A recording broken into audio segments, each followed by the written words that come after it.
پس از حمله انتحاری خونین شب گذشته در شهر کابل که تعداد زیادی از افراد ملکی در نتیجه آن کشته و زخمی شدند، حکومت افغانستان میگوید که مخالفان مسلح به هدف پنهان کردن اختلافات در رهبری و شکست‌های اخیرشان دست به این کار زدند. سید ظفر هاشمی، معاون سخنگوی رئیس جمهور افغانستان، به روز جمعه در نشست خبری در کابل این رویداد را یک حمله بزدلانه و تروریستی در برابر افراد ملکی خوانده، گفت که تحقیقات در زمینه آغاز شده است.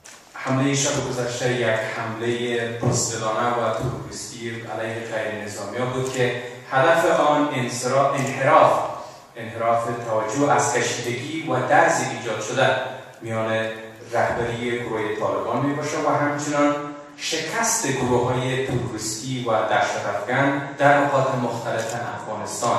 این حمله خونی نیمه شب گذشته در حوزه 8 شهر کابل در ساحه سیاسنگ شاشهی در نتیجه انفجار یک موتر لاری پر از مواد انفجاری در نزدیک یک قرارگاه اردوی ملی صورت گرفت. ریاست جمهوری افغانستان گفته است که در این رویداد 15 تن کشته و 240 غیر نظامی دیگر به شمول زنان و کودکان زخمی شدند. اما پیش از این وزارت صحت عامه رقم زخمی‌های این حادثه را حدود 400 تن گفته است. این غیر نظامیان در حال در این رویداد قربانی شدند که به تازگی یک گزارش سازمان ملل متحد در افغانستان نشان داد که در 6 ماه اول سال جاری میلادی نزدیک به 5000 فرد ملکی در این کشور کشته و زخمی شدند. از سوی هم محمد حنیف اتمر، مشاور شورای امنیت ملی افغانستان، در محل حادثه به خبرنگاران گفت که آنان نتوانستند به موقع از این حادثه خونین جلوگیری کنند. با آنکه معاون سخنگوی رئیس جمهور تعداد زخمی‌های این رویداد را 240 تن گفته است، اما به گفته آقای اتمر در این حمله 283 غیر نظامی زخمی شدند.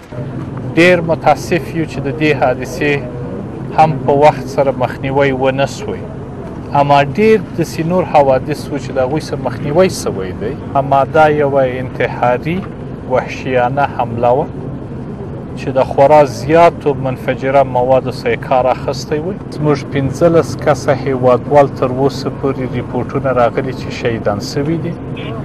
283 کسان زخمیان دي چې فضل د خدای اکثره صحت ښه سوی دی، بیرته کورو ته تللي دي. مشاور شورای امنیت ملی افغانستان تاکید کرد که حکومت برای تمامی آسیب دیدگان این حادثه جبران خساره خواهد پرداخت و هیچگاه با گروه‌های صلح نخواهد کرد که افغانها را هدف حملات خونین قرار میدند.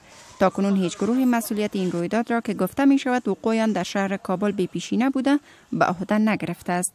آگاهان امور امنیتی از چگونگی کارکرد ارگان‌های کشفی و استخباراتی افغانستان انتقاد کرده می گویند که این نهادها حتی قادر نیستند تا در شهر کابل هم از وقوع چنین حملات نیرومند جلوگیری کرده و آن را به موقع خنثی سازند.